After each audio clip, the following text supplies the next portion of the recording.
정치적 참견 시점, 오늘도 정치팀 김재영 기자와 함께 하겠습니다. 자, 오늘 준비한 소식 보겠습니다. 네. 달나라 시장, 나경영, 안철세, 만인에 대한 투쟁인데, 자, 서울시장 선거전이 말 그대로 난타전이 돼가고 있어요. 예, 만인에 대한 투쟁 같다. 오늘 나경원 국민의힘 서울시장 예비 후보가 한 말인데요. 네. 어떤 맥락인지 들어보시죠. 네. 저도 참 많은 선거를 뛰어봤습니다. 7번 선거 뛴 것 같고요. 그런데 이번 선거만큼 만인에 대한 투쟁 같은 그런 느낌의 선거가 없는 것 같습니다. 참 복잡한 정치적 계산이 난무하기도 합니다. 그러니까 뭐 지금까지 해본 선거 중에서 가장 거칠다. 자, 사방이 적이다. 뭐 이런 말이에요. 네, 이번 선거가 각 정당별로 또 진영별로 단일화 작업이 진행되다 보니까 후보들 입장에선 후보 한 명 한 명이 모두 경쟁자인 셈인 겁니다. 네. 그러다 보니 어떤 후보의 약점이 포착되면 소위 아군 적군 할 것 없이 집중 공세가 이어지는 건데요. 방금 본 나경원 후보부터 어떤 공격을 받고 있는지 보시죠. 네. 책을 내셨습니다. 책 제목이 저는 죄인입니다였나요? 총선 패배의 책임을 자인하는 참회로 성격의 책인 걸로. 그런데 원내를 담당하셨던 나경원 후보께서는 그 비슷한 말씀도 없으셨거든요. 굉장히 황당하고 또 뜯어보면 이상한 측면이 있어서 말씀을 드린 건데요. 왜 대출이자까지 또 지원을 줘야 되는지 저는 납득이 잘 가지 않고요. 그러니까 지금 뭐 작년 총선 패배에 책임이 있다. 또 이른바 이제 나경영 논란을 지적한 건데 물론 나 후보도 뭐 반격을 할 소재가 있죠. 그렇습니다. 나 후보도 같은 당 오세훈 후보를 거칠게 몰아붙였는데요. 네. 어떤 내용인지 또 들어보시죠.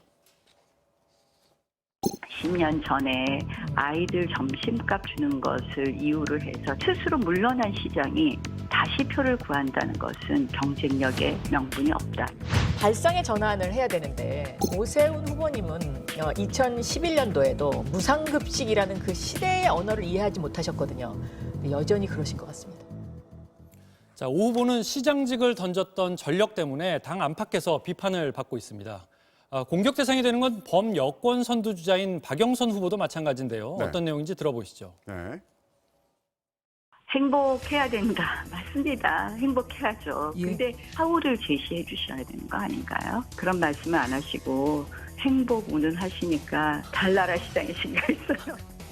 꼭 풍선 같은 생각이 들어요. 자칫하면 풍선은 터뜨려지거든요. 그거가 지금 서울 시민의 귀에 와닿지 않습니다. 자, 박 후보는 주로 최근 제시한 도심 수직 정원 같은 공약의 실현성을 두고 공격을 받고 있습니다.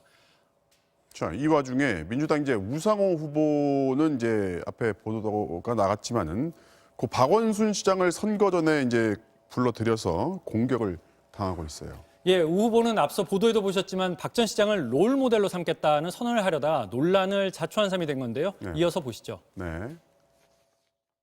깜짝 놀랐습니다. 이번 선거가 왜 일어나게 됐는지 의미를 망각한 것은 물론이고 이런 2차, 3차 가해를 하고 있는 이 모습을 보면서 과연 민주당은 어떤 생각을 하고 있는지.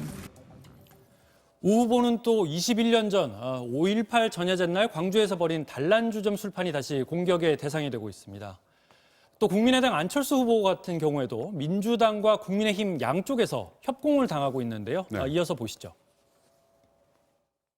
안철수 후보는 온갖 정당이라는 정당은 다 떠돌아다닌 철새의 우두머리 아닙니까? 이번 기회에 정치권에서 퇴출시켜야 돼요.